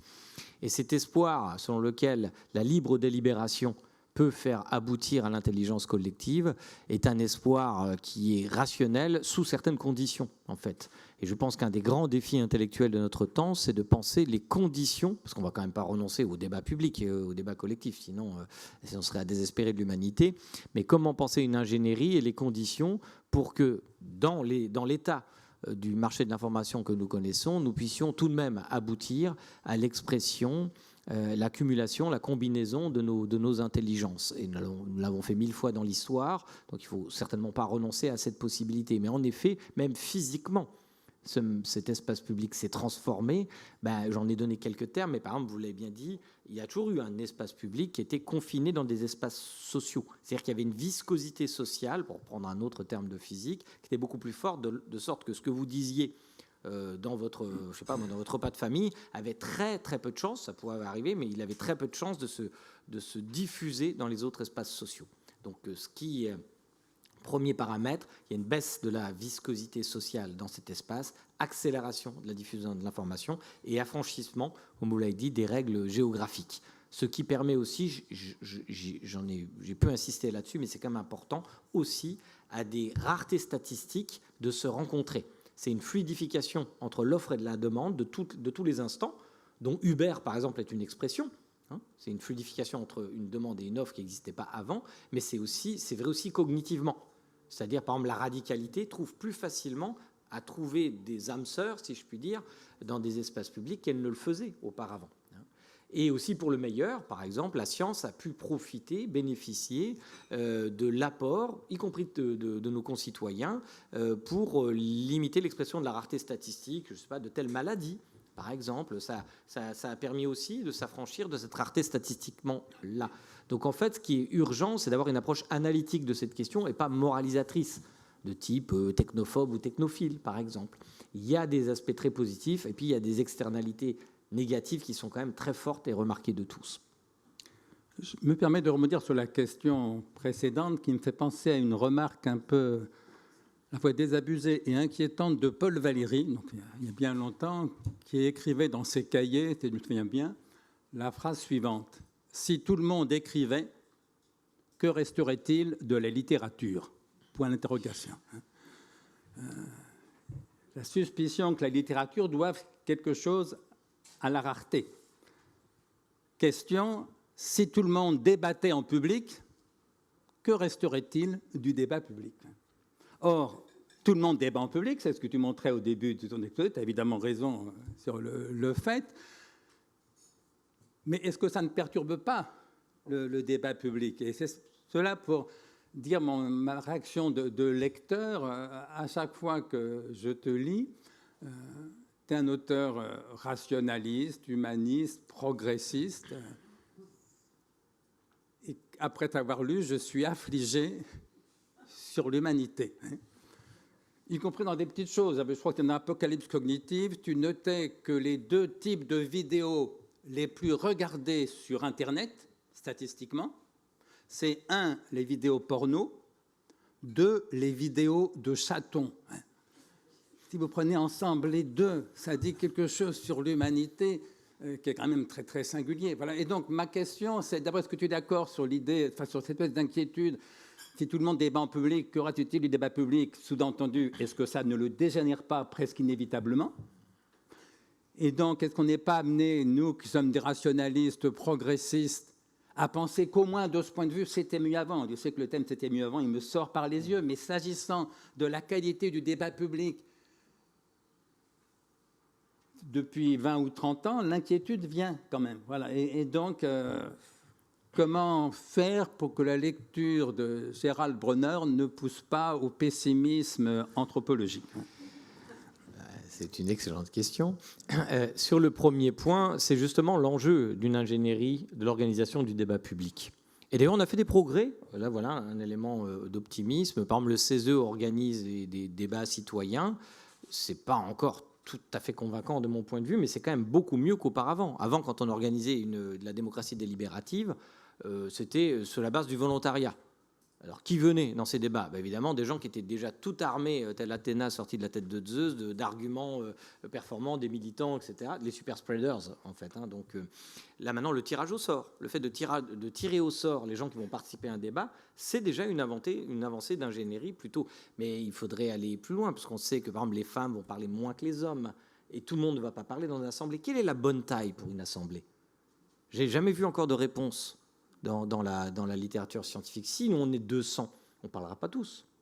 Donc quelle est la bonne taille de la table autour de laquelle les interlocuteurs doivent s'inscrire? Je pense qu'il y a encore beaucoup de recherches et que nous devons mener ces recherches, je dis nous, les chercheurs en général, mais sans préalable idéologique. Si on part du principe que le débat c'est toujours bien, parce que c'est mal de dire le contraire, le problème c'est qu'il y a des indicibles. C'est quand même très difficile de dire non, il y a des gens qui ne devraient pas avoir le droit. Mais moi, je n'oserais pas dire quelque chose comme ça. Pas avoir le droit de parler. Bien sûr que oui, tout le monde a le droit de parler. Mais il faut assumer les externalités en développant des formes d'ingénierie pour permettre que ça ne soit pas une cacophonie. Sur le deuxième point, le pessimisme. C'est vrai, mais pas tout à fait. Parce qu'en fait, c'est surtout de la prévention. C'est-à-dire fonder un projet politique comme nombre d'utopies sur une anthropologie naïve, c'est aller dans le mur presque à coup sûr. J'ai regardé, ça me passionne, les utopies concrètes. Je veux dire, la Colonia Sicilia, etc., ces choses-là, ça se termine toujours mal. Et c'est très intéressant parce qu'en réalité, ils se subdivisent. Au bout d'un certain nombre, et pourtant ils sont tous pour l'égalité absolue, on partage tout, y compris liberté parfois sexuelle, etc. Je n'ai pas de jugement là-dessus. Et en fait, donc ils sont les gens les plus gentils du monde qui finissent presque par s'entretuer. C'est qu'il y a un problème, en fait. C'est qu'ils se fracassent sur une représentation anthropologique naïve. C'est-à-dire qu'ils prêtent aux individus des formes de vertus particulières, souvent inspirées de Rousseau, disons-le franchement, qui n'est pas mon meilleur camarade, je dois bien le dire. Et ça se termine très mal. Moi, je pense que nous devons avoir des grands récits de l'avenir, nous devons avoir des projets politiques, pourquoi pas utopiques, mais à condition, d'où le titre de mon livre, Apocalypse cognitive, c'est-à-dire révélation, à condition d'accepter ce que nous sommes fondamentalement. Par exemple, oui, nous sommes intéressés par la sexualité. Et dans un marché totalement dérégulé, on va voir que notre cerveau a des obsessions. Mais on n'est pas obligé de nous organiser socialement pour donner la prime aux faces les plus obscures de notre cerveau. Je ne parle pas de censure et de puritanisme ou quelque chose comme ça. Peut-être qu'on peut s'organiser, par exemple, pour qu'une discussion ne tourne pas systématiquement à la polarisation. Peut-être qu'on peut s'organiser pour donner une prime à des propositions qui ne soient pas seulement celles d'un chaton, c'est très mignon, qui fait des roule-boules dans un escalier ou quelque chose comme ça. C'est une prime de visibilité qu'on peut donner à certaines propositions intellectuelles. Et ça se décide politiquement. Et ça, c'est un projet politique qui n'est pas fondé sur une anthropologie naïve. Donc c'est à nous de le décider d'une certaine façon. En tout cas, c'est à nous de se battre pour cela. Ni abandonner nos concitoyens à la dérégulation du marché de l'information en disant ben voilà, c'est la nature du peuple, comme le font les populistes. On a ça d'un côté. On a censuré le peuple. Voilà, maintenant le peuple parle. Et ce que le peuple veut, ce sont des choses éventuellement abjectes. Non, je ne suis pas d'accord. Ou d'un autre côté, dire non, non, au contraire, nous sommes tous tellement bons, c'est notre environnement qui nous pervertit. Si seulement nous n'avions pas cet environnement, essayons une fois, 1000 fois, 100 000 fois de nous isoler de cet environnement, ça ne marche jamais, n'est-ce pas ? Parce qu'on n'est pas comme ça non plus. Donc encore une fois, la rêverie politique, oui, mais fondée sur un terrain solide. Qui d'autre ? Nicolas, pardon. C'est madame, allez-y, et après. Madame d'abord. Anne Lavaux de l'association Prévention routière. Alors ma question, elle porte un peu sur mon sujet, mais est-ce que cette paresse intellectuelle est un facteur de prise de risque ? Je m'explique.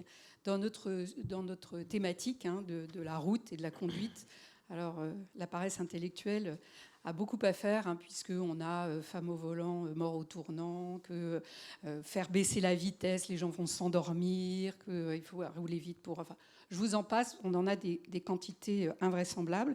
Et est-ce que pour vous, cette paresse intellectuelle qui est nourrie, et alors nous, on a beaucoup de sites Internet qui les véhiculent, est-ce que ça favorise des prises de risques pour soi-même et pour les autres ? Oui, alors certainement, c'est assez documenté. Justement, la prévention routière, c'est intéressant parce que, par exemple, les gens refusaient d'avoir la ceinture de sécurité dans les années 70. Pourquoi ? À cause d'un biais d'optimisme, c'est-à-dire que, oui, d'accord, il y a des accidents, mais moi, non, personnellement. Vous savez qu'en fait, 70% des gens pensent qu'ils conduisent mieux que les autres. C'est les derniers chiffres que j'ai en tête parce que ça a été mesuré, je n'invente pas le chiffre. Et je crois 87%, cher André, des professeurs d'université pensent qu'ils sont meilleurs que leurs collègues. Et à notre chiffre, 70% de nos concitoyens pensent qu'ils sont plus modestes que la moyenne des autres. Bon, ces chiffres, d'un point de vue statistique, sont quand même aberrants. Si vous y réfléchissez un instant, évidemment, ce qu'on appelle le biais d'optimisme. Donc ce biais d'optimisme peut conduire, évidemment, au sentiment de ne pas être concerné et de subir comme une oppression de l'État insupportable. Mais vous voyez, la ceinture de sécurité, finalement, elle a fini par être bien acceptée. Ce qui veut dire qu'il faut mettre du politique. Je sais que je suis plutôt libéral d'inspiration. Mais dans certains cas, quand la libre expression de la liberté provoque des externalités négatives très fortes, il faut une décision politique. C'est à ça que sert le politique, d'ailleurs. Et je vous indique que j'étais dans une soutenance de thèse faite par un gendarme, un colonel de gendarmerie, etc., précisément sur la question des biais cognitifs dans la prévention qui pourrait vous intéresser. Malheureusement, envoyez-moi un mail et puis je retrouverai la thèse qui est en libre accès. Nicolas Arpagian, j'ai le plaisir d'être au conseil d'orientation de l'Institut. Alors, à la question tout à l'heure, quelle est la taille optimale d'une assemblée ? Il y a l'aphorisme d'un philosophe, Jeff Bezos, qui dit que la taille des 2 pizzas, vous savez, effectivement, il ne peut y avoir de réunion constructive et stimulante que si 2 pizzas servent à nourrir l'assemblée, donc il ne faut pas être trop nombreux. Ça dépend combien de parts on mange, parce que si... Juste une question. Suite à l'arrivée de l'IA générative, Google est en train, alors je prends Google parce que c'est le leader de la recherche sur Internet, est en train de passer d'un moteur de recherche à un moteur de réponse. Alors, ça paraît sémantique, c'est que jusqu'à présent, quand on pose une question à Google, Google vous fournit des liens qui pointent vers des sources qui contiennent la réponse à la question que vous avez posée. Avec l'arrivée de l'IA générative, désormais, de plus en plus, vous allez avoir des réponses rédigées, c'est-à-dire qu'il n'y aura plus ou accessoirement accès aux sources, mais à une rédaction et donc par rapport à une personne qui se renseigne, on va lui donner des éléments déjà rédigés qui sont nés de l'agglomération d'éléments trouvés en amont par le moteur. Et donc on passe vraiment d'un moteur de recherche à un moteur de réponse. Ce qui est la question, c'est est-ce que d'après vous, cette tendance qui va vraiment se généraliser, ça a commencé, au fur et à mesure, maintenant ça va se déployer et dans les autres environnements de recherche numérique, est-ce que intuitivement, j'ai une intuition sur le caractère bénéfique ou problématique, est-ce que le fait qu'on livre quelque chose de déjà formulé comme élément de réponse est un vecteur de renforcement de la connaissance ou au contraire un danger du fait que effectivement les conditions dans lesquelles cet agglomérat va être fait sont par nature peu ou pas maîtrisées par le destinataire? Je pense qu'en effet, ça va se généraliser, que c'est déjà le cas. Enfin, d'ailleurs, c'est par exemple ChatGPT aussi. Les gens recherchent de plus en plus par ChatGPT que par Google, tout simplement parce que c'est plus efficace dans les réponses, même s'il hallucine parfois. Il faut vraiment... Il d'ailleurs, ou elle, j'en sais rien, Yel, hallucine.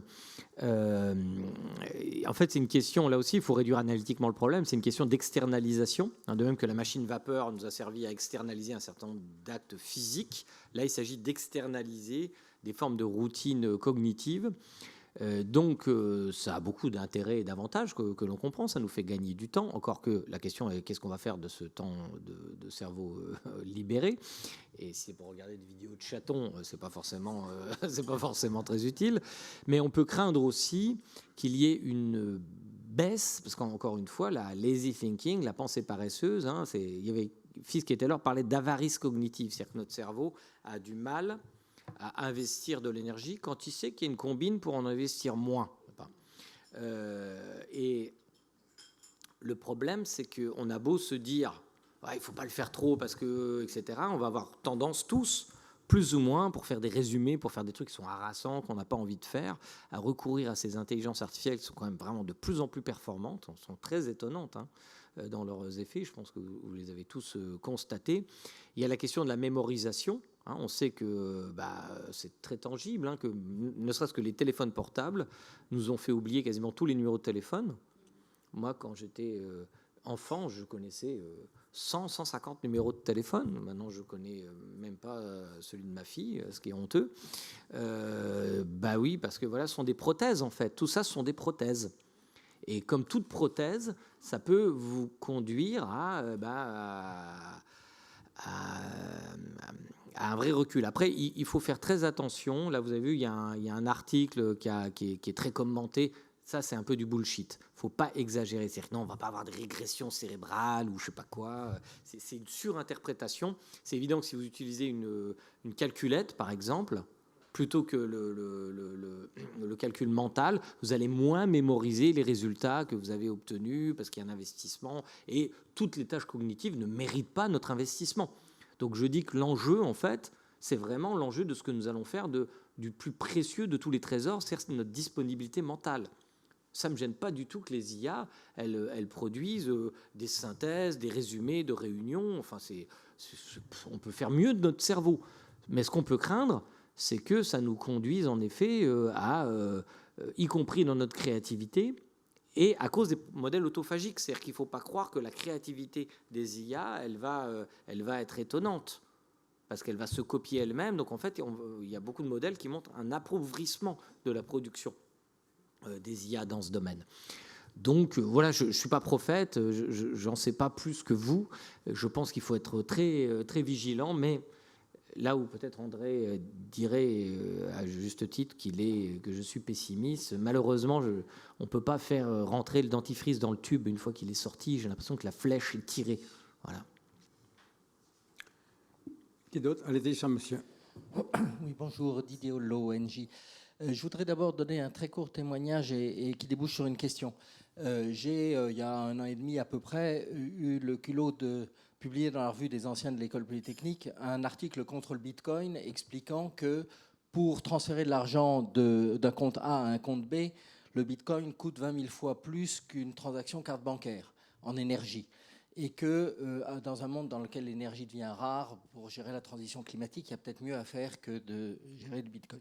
Je me suis trouvé trollé par tout ce que la communauté polytechnicienne trouve de gens intéressés aux crypto-monnaies, y compris avec des arguments du genre le Bitcoin c'est très utile. D'ailleurs, il y a un donateur qui en a donné à Navalny, qui était à l'époque en prison en Russie. Je vous laisse imaginer comment, quand vous êtes en prison en Russie, vous accédez à un Bitcoin, il vous faut un ordinateur, etc. Mais voilà, donc j'avais des listes d'arguments, et donc les 26 qui deviennent 113 arguments qui s'accumulent, je les ai vus arriver, des listes entières d'arguments pour m'expliquer pourquoi le Bitcoin était l'avenir de l'humanité.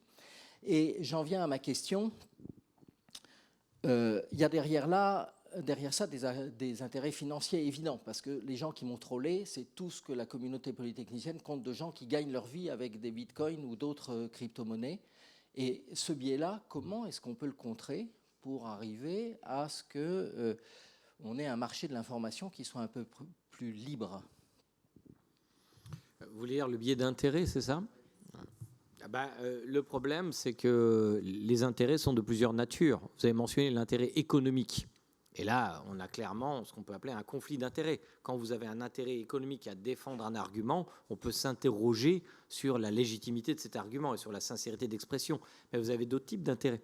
Les intérêts idéologiques sont des intérêts aussi. Des intérêts symboliques, des intérêts d'information égocentrée, etc. Donc, il me semble extrêmement difficile de purger en quelque sorte, d'exfiltrer notre raisonnement de la contamination par le désir. Mais ceci dit, je ne vous en ai pas parlé dans cette conférence, parce que vous avez vu que j'ai dû déjà saboter, j'avais été trop optimiste. Il est évident que le désir est un des paramètres qui tord notre raisonnement. J'y ai consacré... J'ai proposé de développer une université populaire à la Sorbonne autour de l'esprit critique.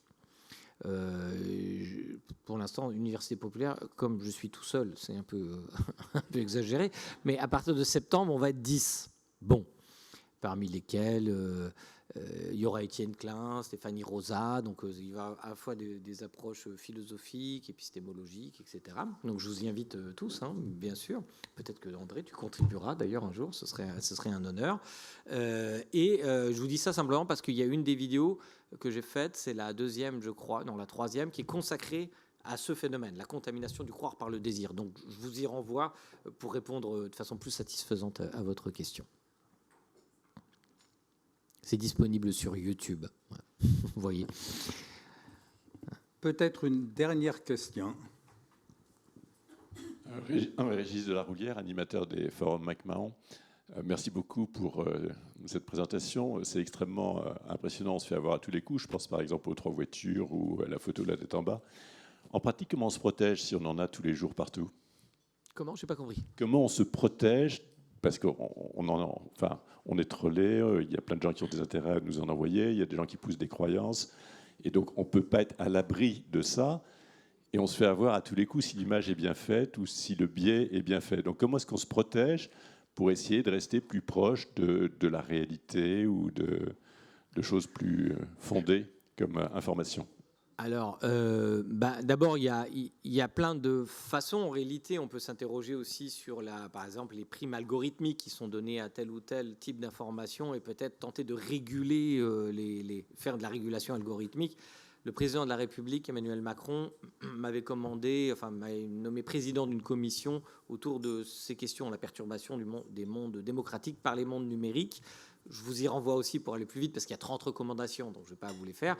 Et surtout, je veux insister sur le fait que je n'ai pas la naïveté de croire que c'est seulement le développement de l'esprit critique, parce qu'on me fait parfois cette remarque, mais non, je sais bien qu'il y a plein d'autres façons de faire, mais en même temps, dans le contexte dans lequel on est, je ne sais pas si on peut, en tout cas à court terme, compter beaucoup sur la bienveillance et la bonne volonté des propriétaires de ces réseaux pour faire de la modération. Si vous avez le numéro de téléphone d'Elon Musk, peut-être qu'on peut essayer de négocier avec lui, mais je n'ai pas l'impression qu'il soit très volontaire pour ça. Donc, qu'est-ce qu'on peut faire? Ce qu'on vient de faire dans cette séance, c'est trop court, évidemment, mais c'est développer son esprit critique, c'est de réévaluer la façon dont nous, on réagit. Par exemple, à chaque fois, pour reprendre la question précédente, quand vous avez envie de croire vrai quelque chose, ça ne veut pas dire que c'est faux. Ça ne veut pas dire que c'est faux. Ça veut dire que vous êtes dans des conditions où vous devez vous méfier de vous-même. Par exemple, sur un fait divers, quelqu'un s'est pris un coup de couteau quelque part, etc. Comme ça n'arrête pas d'arriver là en ce moment. En tout cas, les médias nous en parlent beaucoup. Je ne sais pas si ça arrive plus souvent, mais en tout cas, il nous en parle beaucoup. Donc là aussi, attention au biais d'échantillonnage. Mais vous ne voyez pas qu'à chaque fois qu'il y a un fait divers, nous avons déjà un modèle préétabli d'interprétation. Selon que l'on est de gauche ou de droite, on aurait plutôt envie que ce soit ça ou ça. Et c'est normal, c'est OK d'être comme ça. Par contre, vous n'êtes pas obligé de rendre ça public. Voilà. Vous n'êtes pas obligé de dire « Ah ben, je suis sûr que c'est encore ceci ou cela, ou etc. » ou etc. Et après, ne pas accepter la vérité des faits qui peut-être contredisent. Parce qu'une fois que vous serez embarqué dans une déclaration publique, vous direz « Ouais, c'est bien. Oui, alors c'est... » Par exemple, c'est les médias de droite. Ou oui, mais c'est les médias de gauche. Alors, OK, etc. Selon votre sensibilité. On voit ça à longueur. Donc, ne serait-ce que ça, déjà, suspendre son jugement quand on reconnaît la situation. Par exemple, quand on a envie de croire. Encore une fois, l'envie de croire ne veut pas dire qu'on se trompe. Mais on a des probabilités de chance de se tromper. Et il y a tellement d'autres pièges qui nous guettent que ça vaut le coup, je pense, d'en faire un élément de formation. C'est pour ça que moi je pense qu'il faut une révolution pédagogique pour notamment les petits, puisque on le sait, ils s'informent de plus en plus sur les réseaux sociaux et sur Instagram et TikTok où il y a 20% de fausses informations. Et une récente étude, avant, je vous aurais dit, c'est plutôt les personnes du troisième âge qui diffusent plus de fausses informations.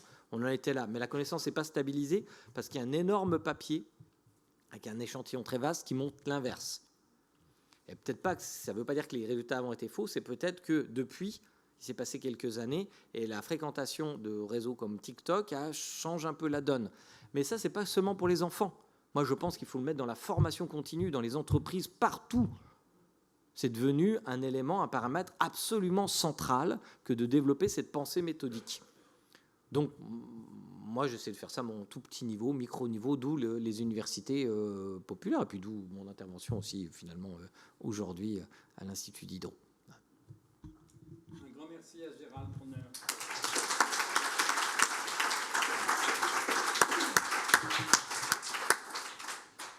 Merci à vous tous et bel été. Et on se retrouve en septembre. Au revoir.